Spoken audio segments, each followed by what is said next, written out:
नमस्कार, मैं हूं राहुल। आप देख रहे हैं ऑटो लोन एक्सपर्ट।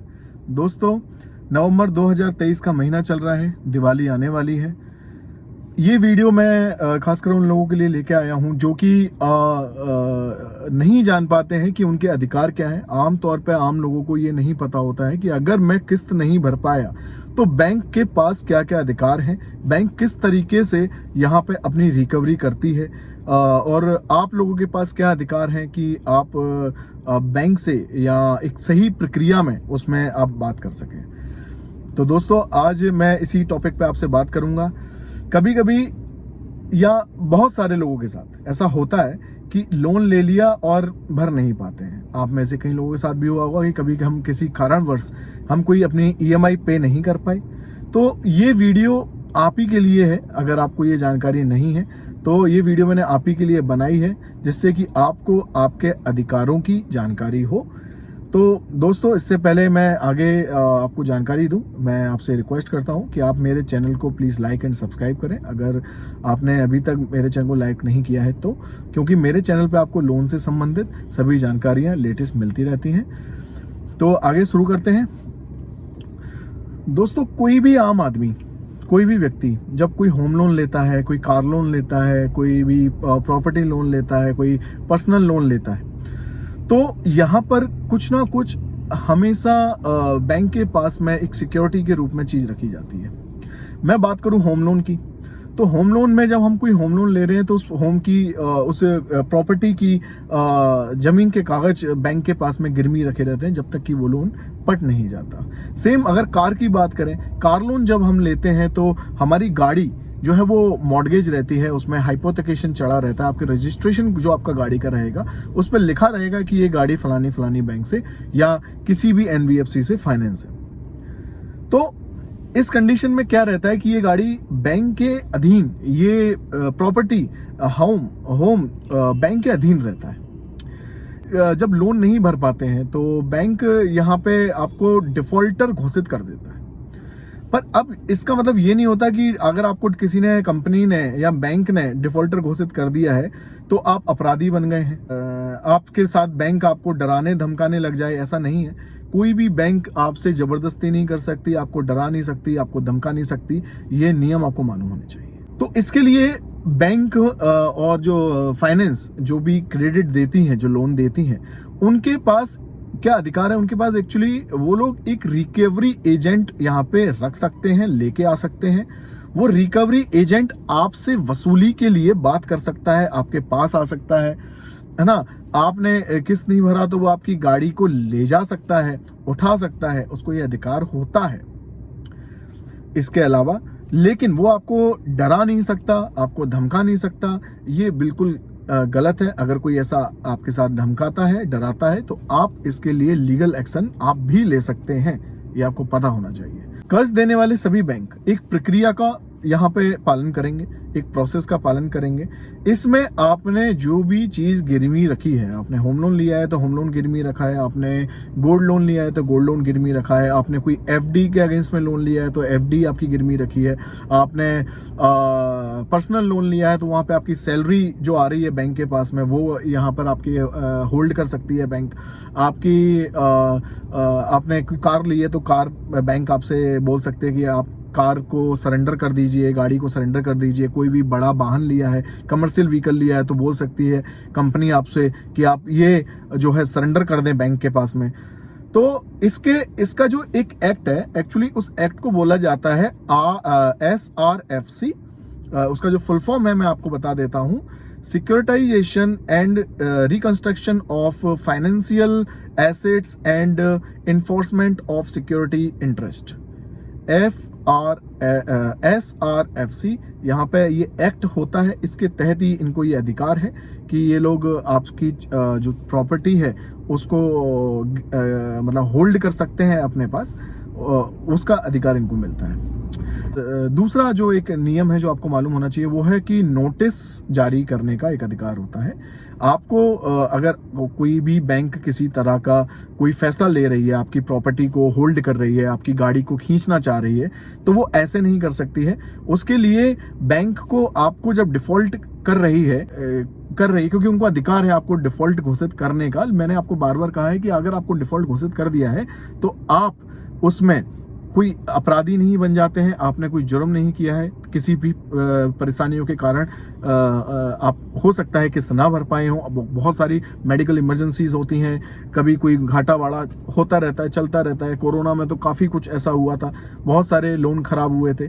तो नोटिस देने के बगैर नोटिस दिए आपकी कोई भी प्रॉपर्टी पे या किसी भी आपकी एसेट्स पे जो आपने गिरवी रखी है उस पर बैंक अपना अधिकार नहीं ले सकता है। तो अधिकार के लिए पहले आपको नोटिस आना बहुत जरूरी है, आपके पास नोटिस का होना चाहिए। विदाउट नोटिस कोई ऐसा करता है तो भी आप लीगल एक्शन कानूनी तौर पे कोर्ट के द्वारा आप बैंक के खिलाफ भी लड़ सकते हैं। तीसरा क्या रहता है कि एनपीए हो जाता है। एनपीए का मतलब होता है नॉन परफॉर्मिंग एसेट्स।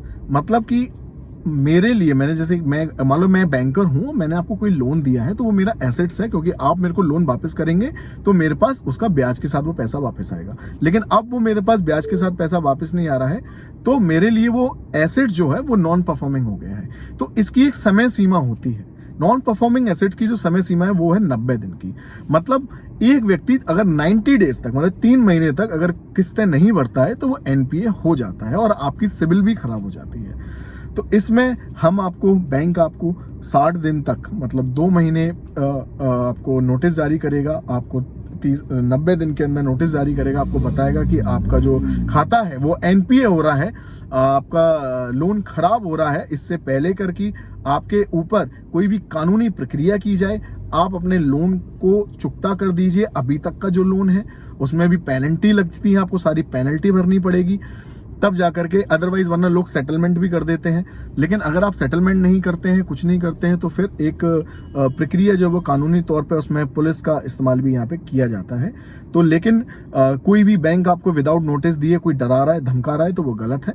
आपको इस बात का पता होना चाहिए कि आपको कोई डरा धमका नहीं सकता है। आपको नोटिस जारी किए जाएंगे, आपके घर पे पोस्ट आएगी, आपको बाय मेल द्वारा, बाय कॉल द्वारा, बाय SMS द्वारा, हर तरीके से आपको इन्फॉर्मेशन करवाया जाएगा। आपके दिए हुए पता, जो आपने एग्रीमेंट पे पता दिया होगा, उसी पते पे होना चाहिए। एक चीज और, कोर्ट में अगर ऐसा हुआ, आपने बोला कि मुझे तो कोई पोस्ट मिला नहीं, मुझे कोई नोटिस मिला नहीं, तो आपने जो एड्रेस दिया है उस एड्रेस पर बैंक भिजवाएगी। अगर उस एड्रेस पर बैंक भिजवा रही है और आपको नहीं मिल रहा है, वहां पे बोल दिया कि अब मैं वहां नहीं रहता हूं, तो भी आप गलत होंगे। क्योंकि अगर आपने अपना एड्रेस चेंज किया है या आप उस प्रॉपर्टी को छोड़ के जा चुके हैं या आप वहां नहीं रहते हैं, तो आपको इंफॉर्मेशन देनी रहेगी उस बैंक को जिससे आपने लोन लिया है। अदरवाइज इस सोच में मत रहना कि हमारे पास कोई नोटिस आता है और हम उसको घर से लौटा देते हैं, या हम उस पते पर रहते ही नहीं है, मुझे कोई नोटिस नहीं मिलता है और मैं कोर्ट में जाकर के कल को बोलूंगा मुझे कोई नोटिस नहीं मिला। तो ऐसा नहीं है, क्योंकि कोर्ट इस बात का फैसला यही बात पे करेगा कि आपने जो एड्रेस एग्रीमेंट में दिया था, आप वहां रहते हैं और आप अगर वहां से जा चुके हैं तो आपने अपना एड्रेस वहां पे चेंज कराना है। तो एंड अब मैं बात करूं चौथे उसकी आपको जो जानकारी होनी चाहिए वो ये है कि अगर भुगतान आप नहीं कर पा रहे हैं तो ऐसे में बैंक आगे बढ़कर आपकी जो प्रॉपर्टी है उसको बिक्री कर सकता है। मतलब कि सपोज आपने ये कार खरीदी है और कार का किस्त नहीं भर पाए हैं, बैंक ने आपसे ये कार सरेंडर करा ली है, कार बैंक के पास जमा हो चुकी है, आपने सरेंडर कर दी है, तो बैंक इसकी आगे बढ़ के बिक्री कर सकते हैं और इसके लिए आपको 30 दिन का पब्लिक नोटिस भी बैंक जारी करेगी। यहाँ पर 30 दिन का पब्लिक नोटिस जारी किया जाएगा जिसमें कि इसकी बिक्री, गाड़ी की या घर की बिक्री की पूरी जानकारी दी जाएगी कि हम इसको इन कंडीशंस में बिक्री कर रहे हैं, क्योंकि आप पैसा नहीं चुकता कर पा रहे हैं। तो आपकी ये जो प्रॉपर्टी है, ये जो गाड़ी है या कमर्शियल व्हीकल है या घर है, तो हम, या आपका कोई गोल्ड है, तो हम उसको नीलाम कर रहे हैं।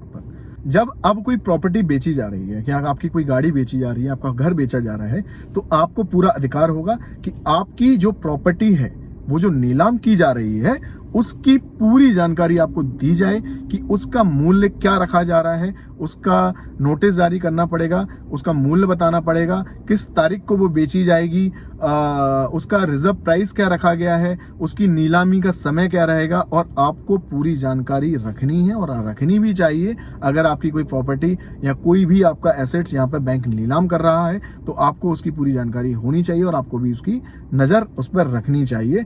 इससे अगर सपोज करिए आपने कोई लोन लिया था 10 लाख रुपए का, आपने 10 लाख का लोन में आपने लगभग उसमें 6 लाख रुपए जमा कर दिए थे।